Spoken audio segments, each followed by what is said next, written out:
J'ai le plaisir d'appeler Camille Crupeau. Vous pouvez applaudir Camille, ingénieur packaging au sein d'Agro Mousquetaire. Pour optimiser les emballages, quelle analyse de la valeur? Camille, eh bien, vous évoluez au sein de la direction innovation et développement d'Agro Mousquetaire. Vous êtes chargé de projets PAC de façon transverse.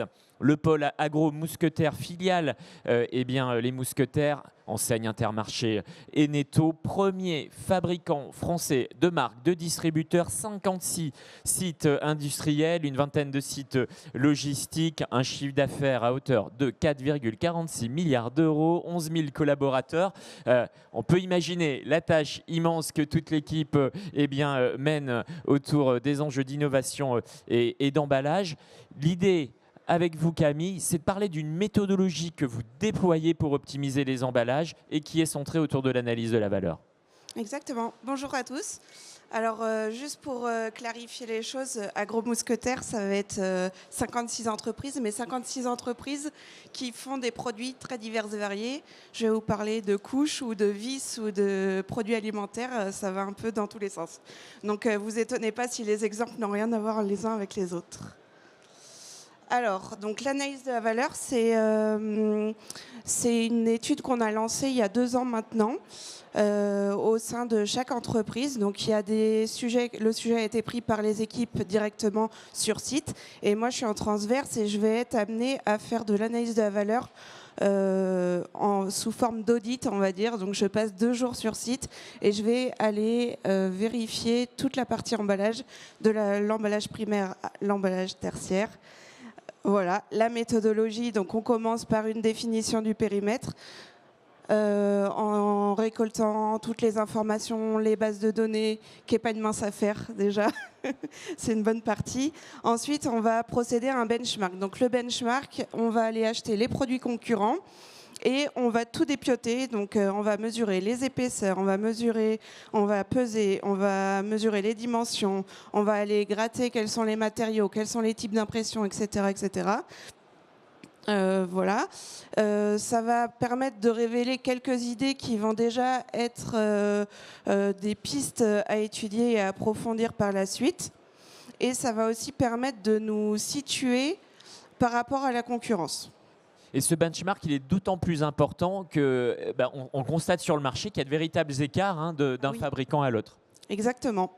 Et parfois, la MDD n'est pas si en retard que ça par rapport aux marques nationales et même des fois en avance. Donc c'est riche d'enseignements. Donc ça, c'est pour la partie benchmark. Ensuite, on a les 2 jours donc, sur site. Donc là, on va aller étudier les process, les appros. On va aller gratter toutes les informations sur la logistique, les cadences, quels sont potentiellement des points de blocage ou des TRS qui vont être un peu diminués à cause d'un emballage, qu'il soit primaire, secondaire ou tertiaire. Et enfin, on va faire une étude. Donc là, l'étude, on va aller interroger nos fournisseurs.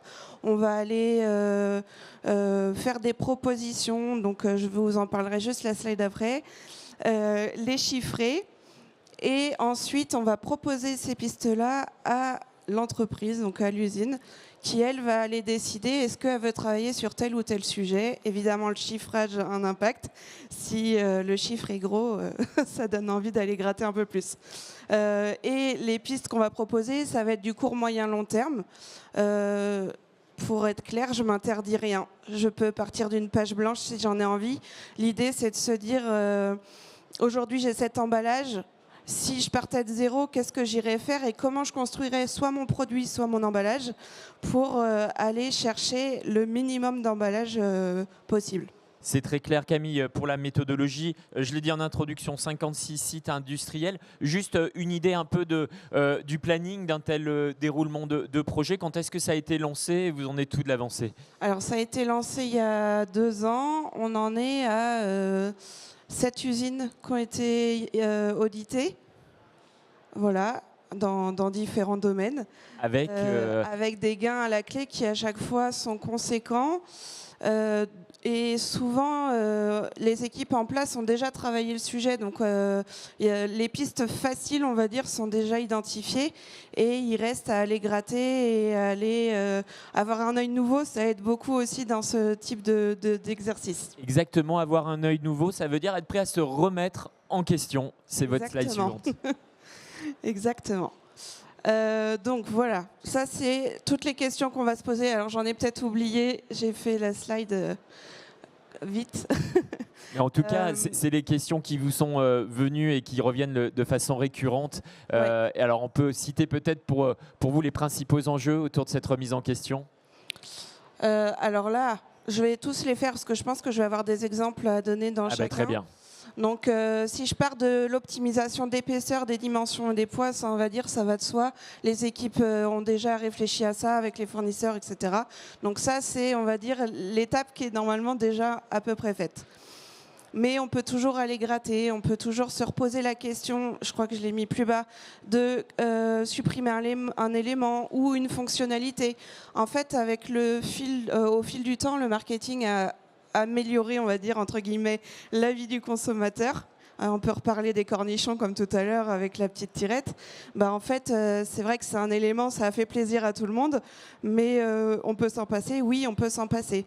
Alors évidemment, il y a des risques derrière, et là, c'est là où on a un vrai enjeu de convaincre les services marketing en interne pour aller leur faire changer d'avis et dire mais non, vous n'allez pas forcément perdre des consommateurs derrière, et potentiellement, si vous l'expliquez, même vous allez créer de l'adhésion. D'autant plus que la réglementation PPWR, on l'a dit ce matin, met une orientation claire vers la suppression des emballages inutiles et le recentrage sur les fonctions essentielles de l'emballage. Exactement. Voilà, qu'est-ce que j'ai d'autre? De la massification. Donc ça, c'est aussi peut-être... alors, ça peut aller dans le sens de la réduction, mais des fois, ça ne va pas dans le sens de réduction. Mais il y a des gains à faire quand même, parce qu'évidemment, parfois, avoir 4 ou 5 formats plutôt que d'en avoir 3, on va dire qu'il y a un gain quand même à éviter tous ces changements sur ligne. Donc, malheureusement, on ne peut pas cocher toutes les cases, il faut les choisir. Optimiser les appros, là c'est pareil. Donc là c'est un peu dépendant chez nous, en tout cas de nos clients. On a des contraintes à 3 mois de stock d'emballage. Mais on sait que si au lieu de commander pour 3 mois, on commande pour 6 mois, on va avoir des gentils fournisseurs comme des gens assis dans la salle qui vont nous faire des super propositions de prix. et ça c'est vraiment une source de gain aussi substantielle. Ensuite, on peut avoir le challenge du PCB. Donc là, pareil, on va avoir d'autres contraintes. Nous, on livre principalement les magasins Intermarché. Donc, on va avoir de la petite et moyenne surface. Le PCB, peut-être, explication. Ah oui, le PCB, c'est combien vous mettez du WC dans votre colis. Et les magasins, eux, vont commander au colis. Donc, un magasin qui a une grande surface, lui, commander du par 12, ça va peut-être pas l'embêter. Par contre, un qui a une plus petite surface et donc moins de rotation, le PCB par 12, ça va peut-être le déranger, et même ça va faire qu'il va peut-être pas acheter ce produit-là, mais en acheter un autre concurrent qui lui proposera un PCB plus intéressant. Donc ça c'est un point qui est difficile, mais qui est un enjeu souvent que je donne aux commerciaux pour essayer d'aller convaincre, et puis et les gains sont réels derrière, parce qu'il y a un ratio poids d'emballage et nombre du WC transporté qui est fou. Ouais. L'éco-ancrage. L'éco-ancrage, on en a parlé tout à l'heure. Vincent en a parlé. Donc sur l'éco-ancrage, on va aller regarder le type d'impression, on va aller regarder le nombre de couleurs, on va aller regarder la surface d'encre déposée sur l'emballage. Et là aussi, on a travaillé en partenariat avec nos fournisseurs. Et les gains semblent parfois ridicules, je le dis, mais c'est pour une référence. Donc si on va multiplier par le nombre de références et qu'on lance une démarche globale, c'est là où ça peut devenir intéressant.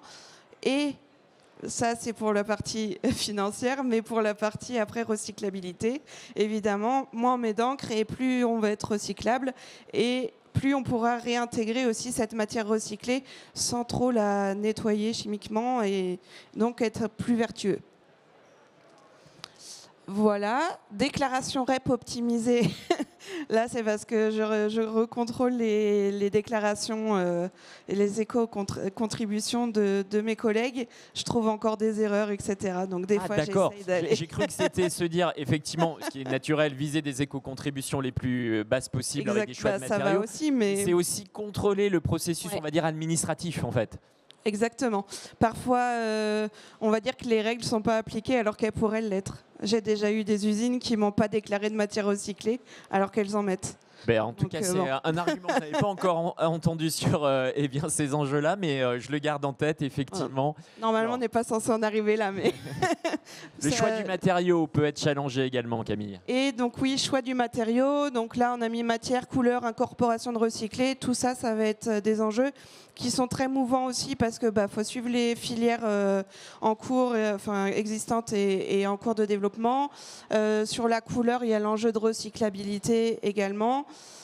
Et sur l'incorporation de recyclé, avec les nouvelles primes qu'on nous a présentées ce matin, Oui. Potentiellement, il y aura aussi peut-être des coûts à aller chercher sur ces points-là. 400, 500 euros, effectivement, selon la boucle fermée ou ouverte. Exactement.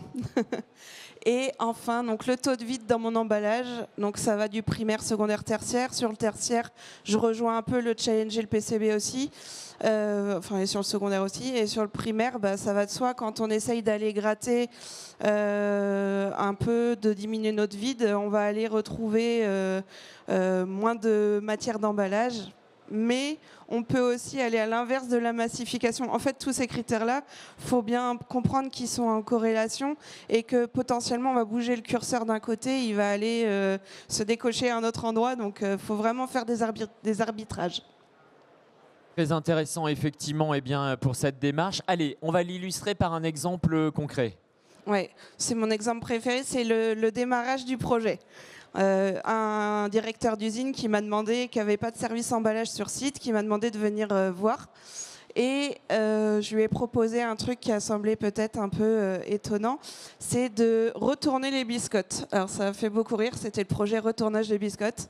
Au lieu de les mettre à la queue leu-leu comme ça, on les met côte à côte dans ce sens-là. Et évidemment, on va avoir un emballage qui est plus compact. Donc on va avoir moins de matière d'emballage.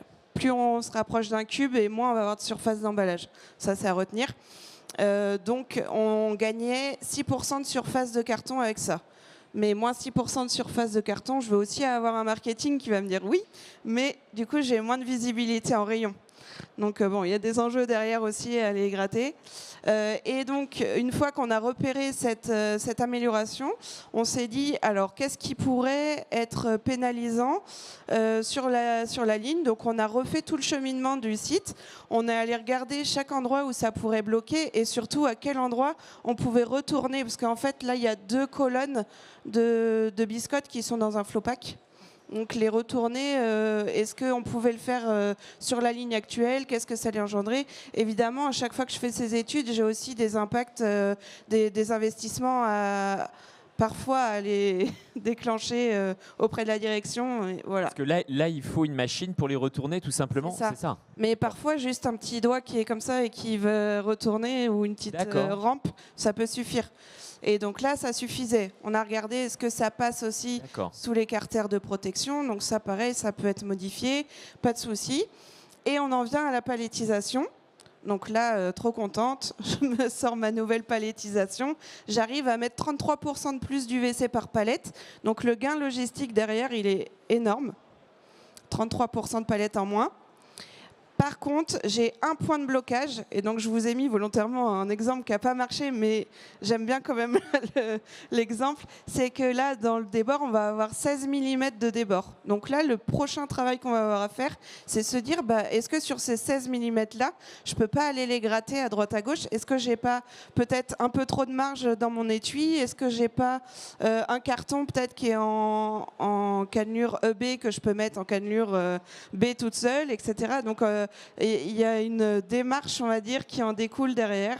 Et le projet n'est pas encore fini. D'accord, ok, on est sur un point d'étape, mais c'est effectivement très inspirant. Alors merci Camille, effectivement, de partager ce retour d'expérience parce que, on voit très concrètement, la méthodologie et les exemples concrets qui demandent d'allier tous les maillons, effectivement, de la chaîne logistique et puis les enjeux machines et logistique. Le mot de la fin, Camille? N'hésitez pas à faire n'importe quoi dans les sites. D'accord. Amusez-vous. Il faut Vous ouvrir allez le champ des trouver, possibles. En tout cas, on comprend que c'est l'idée. Merci Camille, on peut l'applaudir pour ce retour d'expérience très illustré et concret. On a la possibilité de prendre des questions. N'hésitez pas à vous signaler sur cette démarche menée par la direction innovation et développement d'Agro Mousquetaires. Y a-t-il des questions? Allez, moi simplement une question sur les perspectives. On a parlé effectivement de l'avancée du projet. Les autres usines vont toutes être passées au crible de cette démarche, ou est-ce qu'en fait il y a quand même un ciblage en fonction peut-être du potentiel que vous pouvez observer a priori? Ça a la bonne volonté de chaque usine. D'accord. En fait, le groupement des Mousquetaires, on a 56 usines, mais qui vont pas toutes avoir de service emballage intégré dans le site. Donc on va dire que j'avais priorisé les usines où il n'y avait pas ces compétences-là. Exactement. Entendu. Mais ça n'empêche pas, sur demande, d'aller auditer tel ou tel site. Et il y a toujours des bonnes surprises. Le message est passé. Entendu. Encore merci Camille. Vous pouvez l'applaudir pour cette présentation.